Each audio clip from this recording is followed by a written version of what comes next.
रतनगढ़ विधायक अविनेश महर्षि ने केंद्र की मोदी सरकार के सेवा सुशासन एवं गरीब कल्याण को समर्पित 9 साल को देश के लिए बेमिसाल व स्वर्णिम काल बताया। गुरुवार को स्थानीय विधायक कार्यालय में आयोजित प्रेस वार्ता में पत्रकारों से रूबरू हुए विधायक महर्षि ने कहा कि कोरोना काल से वसुधैव कुटुंब की भावना के साथ दुनिया एक बेहतरीन नेतृत्व के तौर पर भारत उभरा है।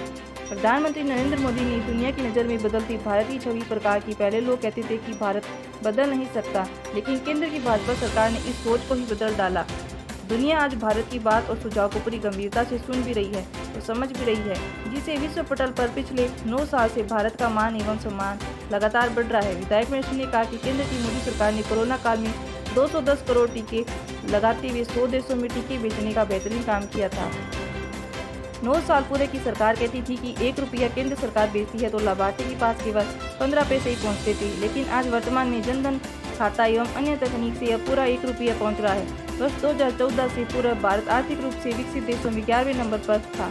आज ब्रिटेन को पीछे छोड़कर 5वें नंबर पर पहुंच गया है। महर्षि ने केंद्र की मोदी सरकार की उपलब्धियां बताते हुए कहा कि देश भर में 12 करोड़ लोगों को नल से जल पहुंचाने, उज्ज्वलता योजना के तहत 9.7 करोड़ गैस कनेक्शन, 80 करोड़ लोगों को राशन, 11.90 करोड़ घरों में शौचालय निर्माण, चिकित्सा के क्षेत्र में 50 करोड़ लोगों का आयुष्मान योजना कार्ड, पीएम किसान निधि योजना से 11 करोड़ किसानों के खाते में 6,000 रुपये प्रतिवर्ष, रेलवे में 400 वंदे भारत ट्रेन चलाने का लक्ष्य 20 अंतर्मान नीचे रही है।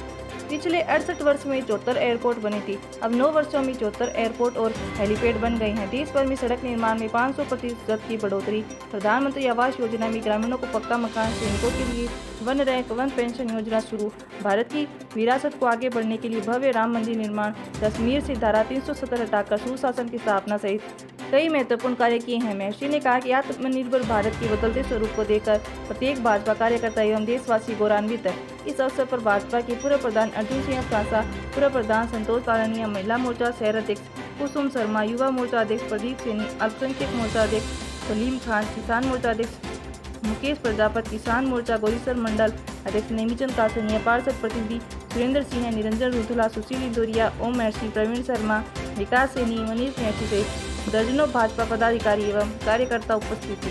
रतनगढ़ से हमारे संवाददाता अरविंद महर्षि की खास रिपोर्ट। नमस्कार, आप सभी पत्रकार बंधुओं का स्वागत है, आपका अभिनंदन है।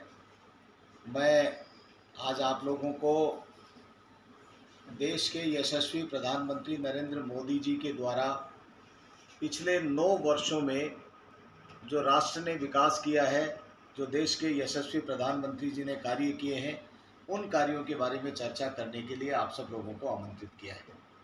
मेरे साथ में पूर्व प्रधान अर्जुन सिंह जी फ्रांसा बैठे हैं, पूर्व प्रधान संतोष जी तालनिया हैं, महिला मोर्चा की अध्यक्ष कुसुम जी हैं, किसान मोर्चा के अध्यक्ष नेमीचंद जी कासनिया हैं, युवा मोर्चा के अध्यक्ष सैनी जी हैं और प्रजापत जी किसान मोर्चा के हैं और अल्पसंख्यक मोर्चा के सलीम भाई हैं। मैं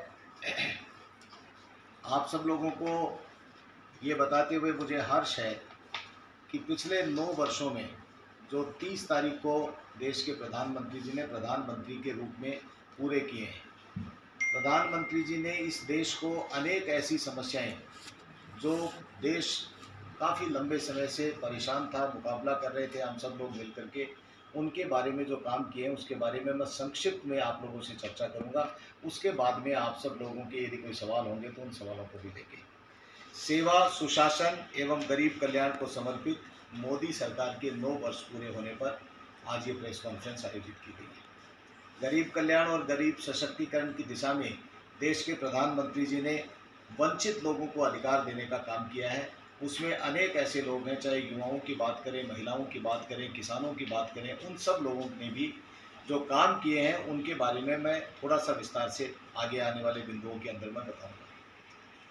पहले हम लोग भारत आत्मनिर्भर देश नहीं था, धीरे धीरे काफ़ी सारे काम हुए जिनके कारण भारत आत्मनिर्भरता की दिशा में भी बढ़ने लगा है। 2014 से पहले भारत एक विकसित राष्ट्र नहीं होता था, विकसित राष्ट्रों की श्रेणी के अंदर था, लेकिन आज 2030 तक ये महाशक्ति बन जाएगा, ये देश के प्रधानमंत्री जी ने कल्पना की है।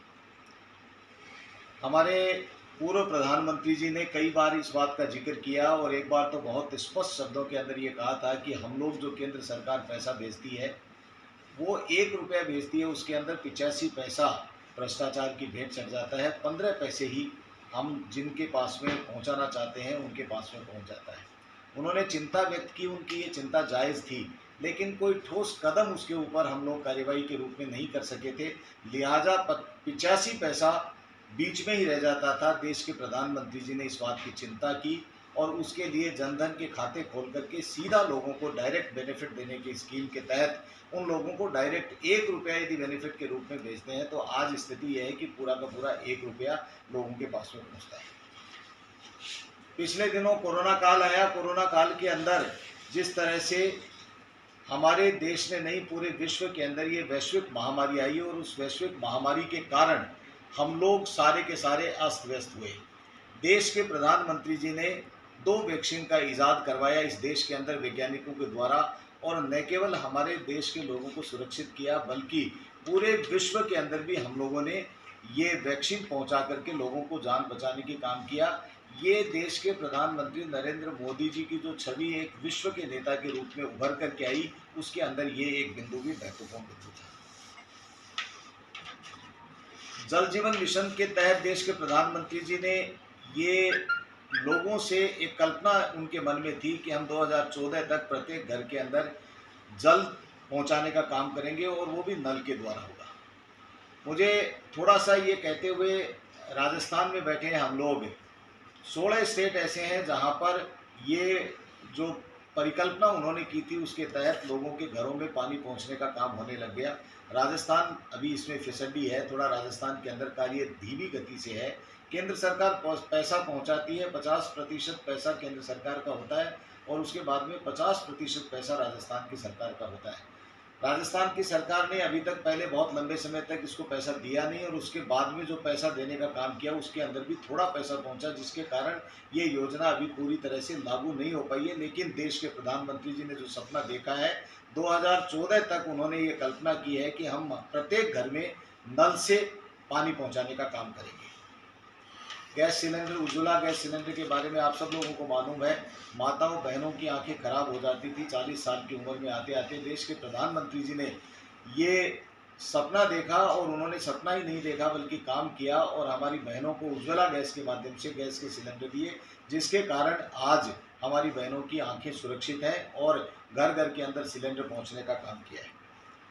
80 करोड़ लोगों को राशन पहुंचाया जा रहा है। देश के यशस्वी प्रधानमंत्री जी ने लोगों को गरीब के घर में उनका चूल्हा जले, ये कोरोना के समय में ही नहीं बल्कि उन्होंने इस बात की चिंता लगातार की और अब तक लगातार केंद्र सरकार के द्वारा गेहूं पहुंचाए जाने का काम किया जाता रहा और उसके तहत 80 करोड़ लोगों को राशन पहुंचाए जाने का काम किया है।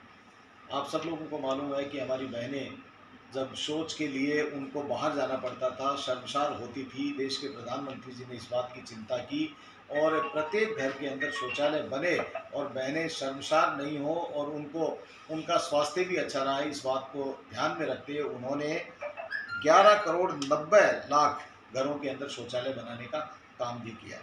चिकित्सा के क्षेत्र में आयुष्मान योजना के तहत उन्होंने बहुत लोगों के स्वास्थ्य की चिंता की। हालांकि कालांतर के अंदर राजस्थान की सरकार ने जो चिरंजीवी योजना की उसके अंदर केंद्र सरकार का पैसा भी उस चिरंजीवी योजना के अंदर है और राजस्थान सरकार ने उसी योजना को आगे बढ़ाते हुए उसके अंदर कुछ ऐड करते हुए चिरंजीवी योजना भी लेकर के आई, जो भारत सरकार का जो भारत सरकार की आयुष्मान योजना है उसी योजना को आगे बढ़ाने का काम किया है। प्रधानमंत्री किसान निधि योजना के तहत 11 करोड़ किसानों को प्रति वर्ष 6,000 रुपये का किसान निधि योजना के तहत उनको डायरेक्ट पैसा किसानों को मिल रहा है। किसानों के बारे में बहुत हो हल्ला किया गया विपक्ष के लोगों के द्वारा, लेकिन किसान की चिंता करने का काम किसी ने भी नहीं किया। देश के प्रधानमंत्री जी ने किसानों को डायरेक्ट बेनिफिट मिले, डायरेक्ट उनको 2-2 हज़ार रुपये करके 3 बार में 6,000 रुपये प्रत्येक वर्ष में उनके खातों में पहुँचे, इस बात की कल्पना भी करते हुए किसान जो हमारा अन्नदाता है उनका भी ध्यान रखने का काम किया। रेलवे में 400 वंदे भारत ट्रेन चलाने का काम भी उन्होंने किया, जो 20 अभी चालू भी होगी, 400 के करीब का उन्होंने शुरू किया है। अनेक एयरपोर्ट बने 68 वर्षों में, जहाँ 74 एयरपोर्ट बने थे। 9 वर्षों के अंदर 74 एयरपोर्ट और बनाने की घोषणा नहीं की बल्कि घोषणा करके उसके ऊपर काम भी चालू कर दिया। सड़कों के लिए 500% की बढ़ोतरी हुई है। देश के हमारे जो सड़क और परिवहन मंत्री गडकरी जी हैं, उनके विजन में देश के प्रधानमंत्री जी के नेतृत्व में जो सड़कों का जाल बिछाया गया है, 2014 से पहले 12 किलोमीटर, प्रतिदिन 12 किलोमीटर और अब 37 किलोमीटर हाईवे बन रहा है। पहले 12 ही किलोमीटर बनते थे प्रतिदिन, अब उसका एवरेज 37 किलोमीटर है। 2014 तक 90,000 किलोमीटर हाईवे था, जो अब 53,000 9,000 था, जो अब 53,000 किलोमीटर बन करके तैयार 53,000 किलोमीटर बन करके तैयार हो गया 90,000। राम मंदिर की बात करें, जो लोग, ये देश का गौरव था। सोलर प्लांट्स हमारे यहाँ पर जितने लग रहे हैं, आवास के लिए प्रधानमंत्री आवास योजना और शहरी ग्रामीण क्षेत्रों में जो गरीबों को पक्के मकान मिल रहे हैं, वो भी देश के प्रधानमंत्री जी ने 9 वर्ष के अंदर इतने किए हैं कि गरीब के सिर के ऊपर झोपड़ी, उसके ऊपर छत मिले, इस बात की व्यवस्था की है।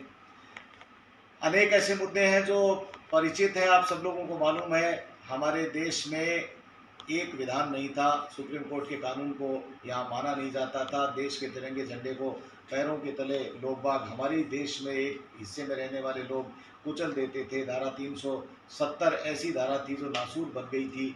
2 विधान थे, 2 झंडे थे, हमारे सुप्रीम कोर्ट के कानून को नहीं मानते थे। धारा 370 हटा करके देश के प्रधानमंत्री जी ने इस देश को एक और अखंड रखने का जो सपना हमारे नेताओं ने देखा था, उसको पूरा करने की दिशा में भी काम किया है। 1 रैंक 1 पेंशन स्कीम जो है, देश के प्रधानमंत्री जी का सोच था, और उन्होंने सैनिकों के लिए 1 रैंक 1 पेंशन का काम भी किया।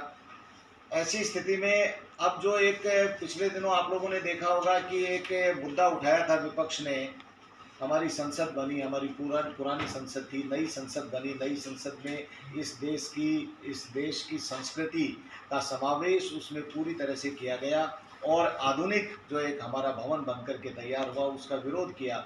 लेकिन मैं विरोध करने वाले लोगों से ये भी कहना चाहता हूँ कि उन्होंने विरोध एक दिन के लिए क्यों किया? यदि वो अपवित्र है, यदि उसको उन्होंने नहीं मानते हैं, तो संसद के अंदर नहीं जाने की ही कसम खा लें। ऐसी स्थिति में देश के प्रधानमंत्री जी ने चहुमुखी विकास के कार्य किए। पिछले 9 वर्षों में जिस तरह से काम किए हैं, ये देश विश्व गुरु बनने की दिशा में कार्य कर रहा है। देश के प्रधानमंत्री जी ने हमारे देश का मान और सम्मान लौटाने का काम किया है। जो सशक्त राष्ट्र थे, जहां देश के प्रधानमंत्री जी को भी नहीं माना जाता था, आज स्थिति ये बन गई है कि देश के प्रधानमंत्री चाहे G20 की बात करें, चाहे अन्य हमारे जो वैश्विक स्तर के ऊपर हम लोग लीडरशिप के अंदर आ गए हैं, उसकी बात करें, ये सब बातें हैं जिनके ऊपर हम गौरव महसूस करते हैं, गौरवान्वित महसूस करते हैं। मैं मेरे साथियों के साथ में आज इस मुबारक मौके पर देश के प्रधानमंत्री जी को बहुत बहुत धन्यवाद देता हूं, उनका आभार व्यक्त करता हूं, उनके उत्तम स्वास्थ्य की कामना करता हूं। इसी तरह से देश को नेतृत्व प्रदान करते रहें और भारत का नाम रोशन करते हुए विश्व के अंदर अपनी अमिट छाप छोड़ने का काम करें। मैं यही बात कहते हुए मेरी बात को, आज की इस बात को मैं विराम देता हूं। और